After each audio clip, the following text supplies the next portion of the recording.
I'm Mark and welcome to another GameCast review. Today I'll be reviewing Ni no Kuni II Revenant Kingdom, now available for the PlayStation 4 and PC.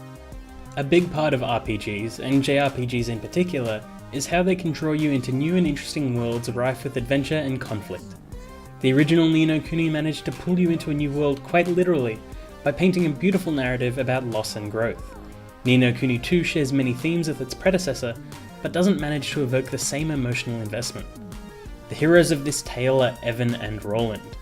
There are other party members from different walks of life, but they have very little depth or input beyond their initial story quests. Anyway, Evan is an inexperienced king whose life has just been flipped on its head and now he's required to grow up very quickly. Roland is a fish-out-of-water protagonist that adjusts to everything just a little too easily and acts as Evan's guide to kingdom building. While they do actually grow a little as characters, they have so much unused potential and end up having about as much depth as a kiddie pool. It's a shame too, as the world structure of kings identified by their spirit and making pacts with giant beasts to reflect their authority is a really cool concept and could have been used as a better indication of Evan's growth, or how the world can be cruel as not everyone can become a king. The game brings in some interesting ideas but never really explores any of them. For example, there's a kingdom rife with persecution between different races. They never really show any of this and instead just say that it happens numerous times and expects the player to accept that's just how it is. Another kingdom has a list of ridiculous rules that cannot be broken and an all-seeing eye making sure these rules are upheld. However, it has no real impact on the narrative and the explanation for all of these rules is both a bit heavy and glossed over. It felt like they had a good idea but didn't know how to express it.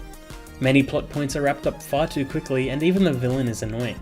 I get that the game is marketed to kids too, but the heroes know that the villain will show up and never really even try to stop him before he does something bad. Side quests bring a lot more life into the game, but most are of the bring me so many of these or kill this particular monster variety. I would have liked a few quests focusing on how Evan can govern better or how different citizens adapt to a new lifestyle. It also seems strange that so many people are willing to just leave their homes behind, or kingdoms being perfectly okay with Evan effectively poaching their industry professionals. Gameplay in Ni no Kuni is a pretty mixed bag. It combines multiple formulas from other genres together to create some kind of SimCity real-time strategy action RPG. The core of Ni no Kuni is an action RPG similar to the Tales of franchise.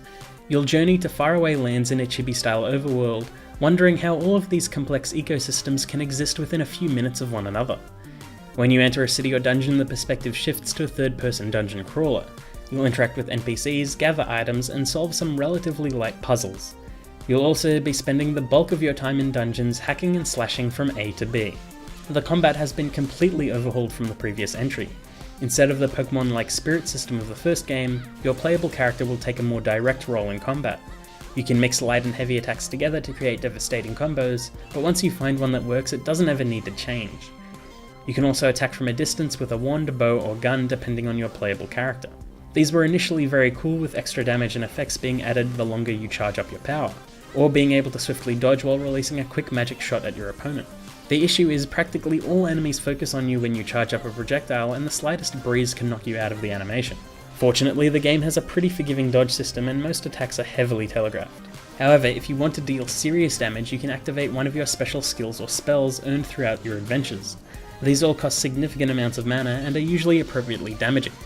Their effects can also be improved by charging each of your weapons' zing gauges. This is a percentage next to each of your rotating weapons. When it reaches 100, you can unleash an upgraded special move, which can increase damage, range, or hits in different ways. It was an interesting system that added a bit of strategy in how you take down each opponent. However, the idea just doesn't go anywhere. One of your initial skills is usually the best one for the rest of the game, and the upgraded skills aren't all that interesting, and mainly take the form of a slightly bigger slash or one extra hit. The last combat mechanic is the Higgledy system. These are unlockable elemental spirits that can be called on mid-battle to assist you. They can cast spells, summon a cannon, or heal your team. Again, it was a system that seemed more in-depth than it ended up being, which is a shame. There are so many different Higgledies to find and unlock, and it just feels like it was a half-finished idea. Ni no Kuni II also likes throwing a bunch of different gameplay concepts together, hoping they'll stick. One such mechanic is the skirmish mode. This is a real-time strategy with a rock-paper-scissors structure, as you match weapon types to their weaknesses by rotating them around your commander and giving them orders when necessary. It sounded like a great concept for a game mode, however it doesn't really evolve at all, and there are only a handful of skirmishes required by the story.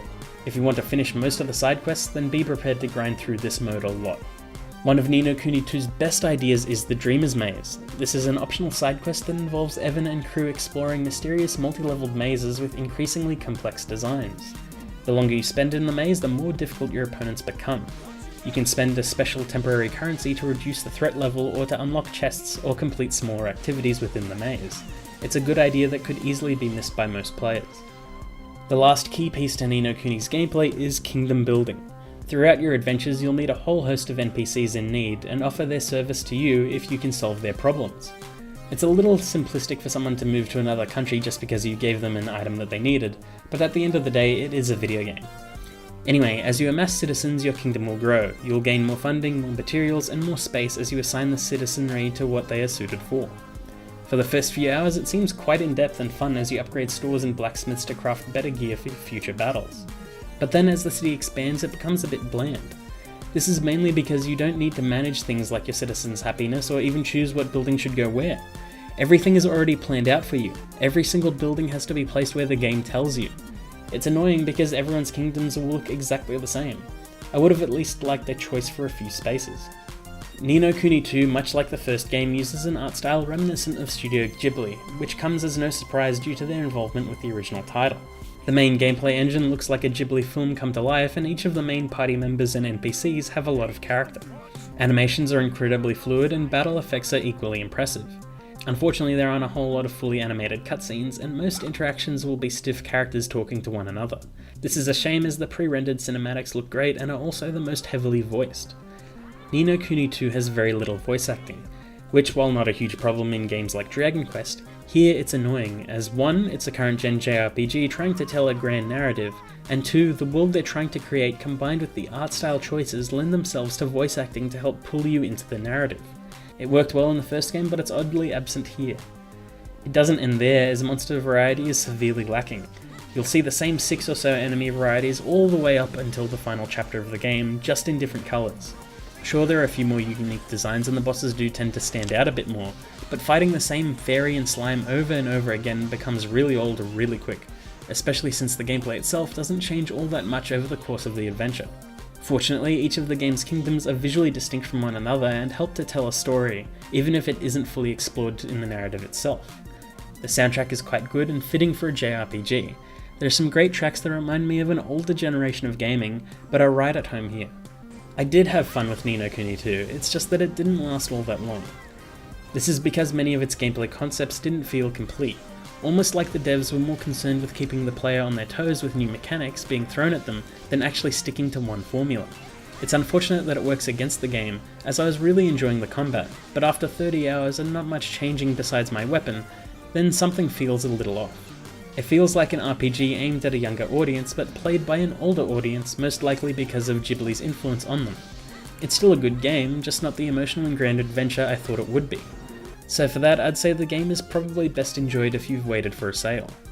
I hope you enjoyed that video. Please don't forget to like and subscribe, and if you'd like to see more from me, you can find me right here as part of the review team or over at Arisen Culture. Until next time, bye! The road ahead may be a long one, but at the end of it, there is hope!